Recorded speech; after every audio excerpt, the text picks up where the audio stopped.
هذا النور شفاء صدور. چی طور زن با شوهرش باید رفتار کند؟ با شوهرت مگو که کجا می روی، با کی می نشینی، کی برمی گردی، بلکه بگو ای سرور خانواده، ما و فرزندانت می خواهیم که همراه طعام بخوریم. آیا وقتی طعام خوردن حاضر می شوی تا منتظرت بشویم؟ ما را در خانه تنها مگذار. خداوند جمع ما را از سایه وجود تو محروم نکند.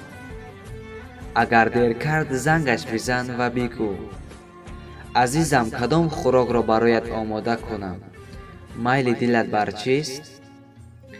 با شوهرت مگو امروز برای چی تعبت خیره است، یا باز یگان مصیبت نوی پیش آمد، یا در کارت مشکل داری، بلکه او را بگذار تا بیارامد، آنگاه ماجرا را خودش خواهد گفت. در این باره پیروی مادرمان خدیجه رضی الله تعالی عنها باش که چون نخستین بار وحی الهی بر پیغمبر خدا صلی الله علیه و سلم فرود آمد، چیزی از آن حضرت صلی الله علیه و سلم نپرسید تا اینکه آرام نشد و ماجرا را عرض کرد و از اون نصیحت‌های خیرتمندانه شنید. عادتاً مردها دوست ندارند که در امورشان دخالت کنند، پس در کارهایشان دخالت مورزید.